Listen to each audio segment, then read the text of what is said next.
प्रभाव के बारे में। जी हाँ, मीन राशि वालों के लिए साल 2025 में राहु केतु किस प्रकार के प्रभाव देने वाले हैं। राहु केतु के प्रभाव के कारण आपके जीवन में किस प्रकार की परिस्थितियों और घटनाओं का निर्माण होगा। साथ ही यह वीडियो आपके लिए अत्यधिक महत्वपूर्ण इसलिए भी हो जाता है क्योंकि आप वर्तमान समय में शनि की 7.5 के प्राथमिक चरण में चल रहे हैं। 29 मार्च 2025 को शनि की 7.5 का दूसरा चरण प्रारंभ हो जाएगा। और जैसा कि आप जानते हैं कि वर्तमान समय में राहु का गोचर आपके लगन प्रथम स्थान यानी कि राशि से हो रहा है, वही केतु सप्तम स्थान में गोचर कर रहे हैं। लेकिन इससे ज़्यादा महत्वपूर्ण बात यह है कि 18 मई 2025 को राहु केतु अपना राशि परिवर्तन कर लेंगे। तो इस पूरे वर्ष के अंदर 29 मार्च को सैटर्न का ट्रांजिट, वही 18 मई 2025 को राहु केतु का ट्रांजिट और 14 मई 2025 को जुपिटर का ट्रांजिट होगा। तो मेन तौर पर अगर देखा जाए तो राहु केतु आपको किस प्रकार से प्रभावित करने वाले हैं, इस वीडियो में चर्चा करते हैं। यह वीडियो 2 पार्ट में रहेगी। पहले पार्ट में हम जानेंगे कि जनवरी से लेकर मई 2025 तक का टाइम फ्रेम आपके लिए कैसा रहेगा, और उसके बाद 18 मई 2025 से लेकर और दिसंबर 2025 तक राहु केतु का क्या इम्पैक्ट आपके जीवन में रहेगा। तो चलिए वीडियो की शुरुआत करते हैं। उससे पहले यदि आप चैनल पर पहली बार विजिट कर रहे हैं तो चैनल को सब्सक्राइब कर लीजिएगा, नोटिफिकेशन बेल को ऑन कर लीजिएगा। देखिए मीन राशि वालों, जैसा कि आप जानते हैं कि राहु आपके प्रथम स्थान से गोचर कर रहे हैं, वही केतु सप्तम भाव से गोचर कर रहे हैं। देखिए जनवरी 2025 से लेकर और 18 मई 2025 तक की स्थितियों को देखें तो यहाँ पर यह समय ऐसा रहेगा जब आप शत्रुओं पर विजय प्राप्त करने वाले होंगे। अगर आपको शत्रु परेशान कर रहे हैं तो उनसे आप बाहर निकलेंगे, शत्रु आपके सामने नहीं आएंगे। स्पेशली जब राहु लगन से गोचर करता है तो आपके व्यक्तित्व को, आपका स्वभाव ऐसा बना देता है कि आप बहुत ज़्यादा लोगों की मदद करते हैं। तो जो आपका जो नेचर रहेगा इस टाइम फ्रेम के दौरान बहुत ज़्यादा हेल्पिंग नेचर रहेगा, आप लोगों को मना नहीं कर पाएंगे। लेकिन मीन राशि वालों, आप अपने काम पर फोकस करेंगे तो ज़्यादा बेहतर रहेगा, अन्यथा दूसरों के काम करने के चक्कर में आप अपना नुकसान कर सकते हैं। इस पर ध्यान दीजिएगा। अगली बात यह रहेगी कि इस समय अवधि के दौरान जो लोग नौकरी पेशा हैं तो आप जॉब में चेंजेस की तरफ बहुत ज़्यादा ध्यान देंगे। आप जिस नौकरी को कर रहे हैं आपको ऐसा महसूस कराएंगे राहु लगन में बैठकर कि आपकी योग्यता के अनुसार आपको लाभ नहीं मिल रहा। लेकिन यहाँ पर आपको भ्रमित नहीं होना है क्योंकि शनि की 7.5 का जो प्राथमिक चरण होगा वह 29 मार्च 2025 को समाप्त होगा। तो यहाँ तक आपको अभी जॉब तो अपनी बनाए रखना है, जॉब में चेंजेस मत कीजिएगा, अन्यथा जॉब अगर आपने जल्दबाजी में आकर छोड़ दिया तो फिर आपको मई 2025 तक नई जॉब के लिए इंतजार करना पड़ सकता है। तो इस पर आपको थोड़ा सा ध्यान देने की आवश्यकता है। हालांकि जब राहु प्रथम स्थान से गोचर कर रहे हैं तो कहीं ना कहीं से बुद्धि आपकी बहुत अच्छी रहेगी। ऐसे लोग जो कि क्रिएटिव फील्ड से जुड़े हुए हैं, किसी भी प्रकार के आर्ट अथवा कला से जुड़कर काम कर रहे हैं, सॉफ्टवेयर इंडस्ट्री के अंदर कार्यरत हैं, आईटी सेक्टर हो गया, तो इन सेक्टर्स में जहां पर कुछ क्रिएट होता है, क्रिएशन का काम होता है, तो इन फील्ड्स में आप अच्छा करते नजर आएंगे। मीन राशि वालों, अगर आपके लिए देखा जाए तो आप सोशल मीडिया पे काम कर रहे हैं, यूट्यूब ब्लॉगिंग वगैरह का कार्य करते हैं, तो जनवरी से लेकर और मई तक का टाइम फ्रेम बहुत अच्छा रहने वाला है। लेकिन यहाँ पर अगर आपकी एज 40 से एवब है तो यहाँ पर थोड़ा बहुत आपको ध्यान रखने की आवश्यकता रहेगी। आप मार्ग से भटके नहीं, इस पर आपको ध्यान देना होगा, और थोड़ा हेल्थ का भी ध्यान आपको देने की आवश्यकता रहेगी। हालांकि जनवरी से लेकर मई 2025 तक कुछ मीन लग्न अथवा मीन राशि वालों के जीवन में कन्फ्यूजन की स्थितियां रहने वाली हैं, क्योंकि आपके पास में एक ही समय में बहुत सारे रास्ते नजर आने वाले हैं। जैसे अगर आप करियर के बारे में सोचेंगे तो आपको बहुत सारे ऑप्शन समझ में आएंगे, लेकिन जब उस ऑप्शन को आप चूज करेंगे तो वहां पर आपसे गलतियां हो सकती हैं। तो थोड़ा सा कन्फ्यूजन की स्थितियों से बचिएगा। आप जिस वे में चल रहे हैं उसी वे के साथ में आपको आगे बढ़ने की आवश्यकता रहेगी। इस समय अवधि के दौरान आपका स्वभाव भी थोड़ा सा हठी हो सकता है, थोड़ा सा जिद्दीपना आपके अंदर आ सकता है, तो इस स्थिति का सामना करना पड़ेगा। हालांकि जब हम केतु की बात करते हैं तो मई 2025 तक केतु आपके सप्तम भाव में रहेगा।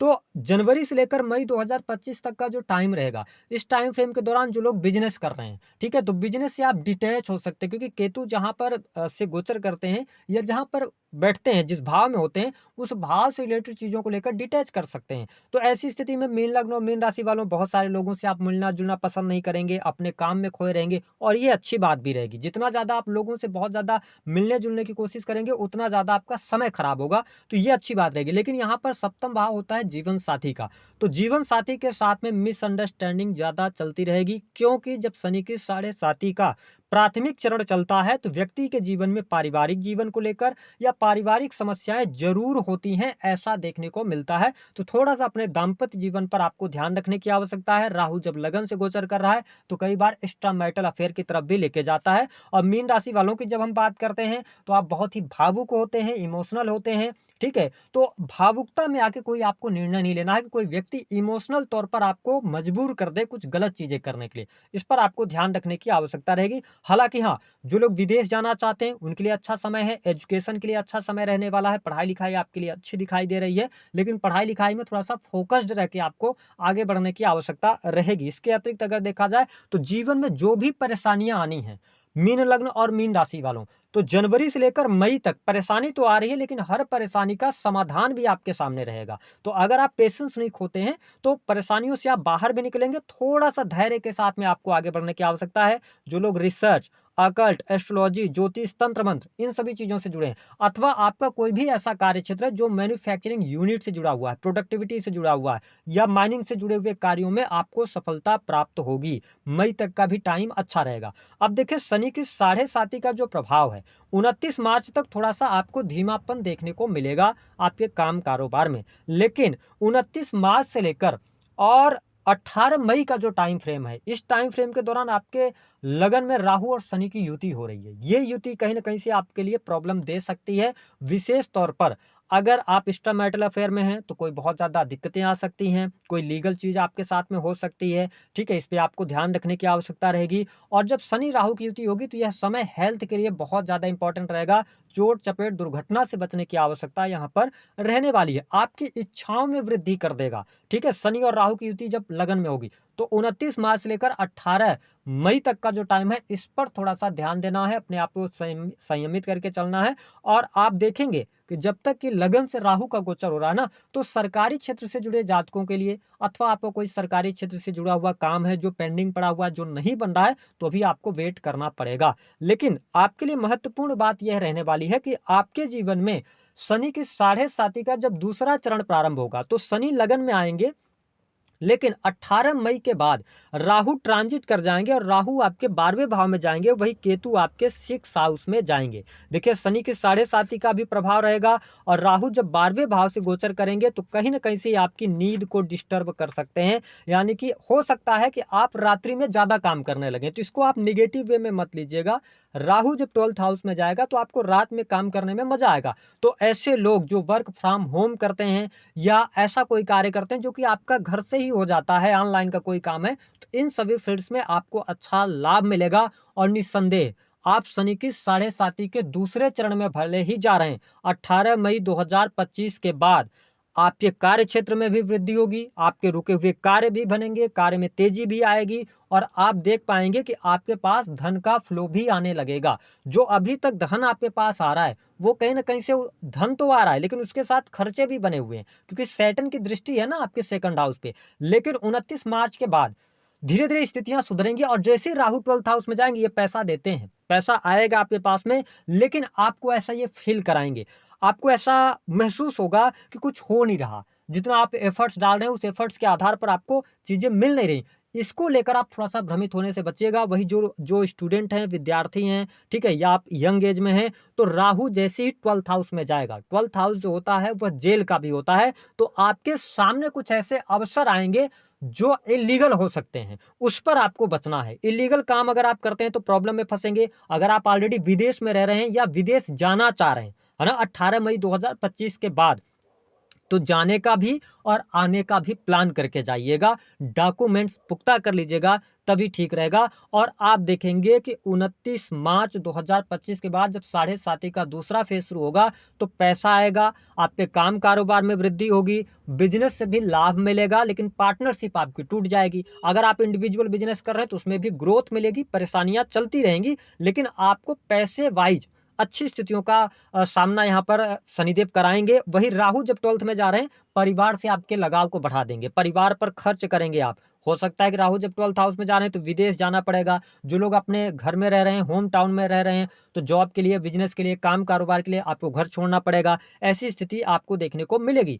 साथ ही मीन लग्न और मीन राशि वालों, शेयर मार्केट, ट्रेडिंग, इन सभी फील्ड्स में भी आपको लाभ मिलेगा, लेकिन उन लोगों को मिलेगा, ध्यान रखिएगा, जिनकी पत्रिका में योग होगा। राहु जब 12th हाउस में जाता है तो पैसे आपको देता है, शेयर मार्केट से भी, है ना, अनएक्सपेक्टेड मनी भी देता है। ये चीज देखने को मिल रही है। इसके साथ मीन राशि वालों, जब राहु केतु 6th हाउस में जाएंगे तो कहीं ना कहीं से ये थोड़ा बहुत हेल्थ में प्रॉब्लम देते रहेंगे, या आपको ऐसा महसूस होगा कि आप कहीं ना कहीं से हेल्थ वाइज थोड़ा सा अपने आप को अनफिट पा रहे हैं। तो योग, व्यायाम, क्योंकि शनि लगन से गोचर कर रहे होंगे, तो योग, व्यायाम, इन सभी से बचना होगा।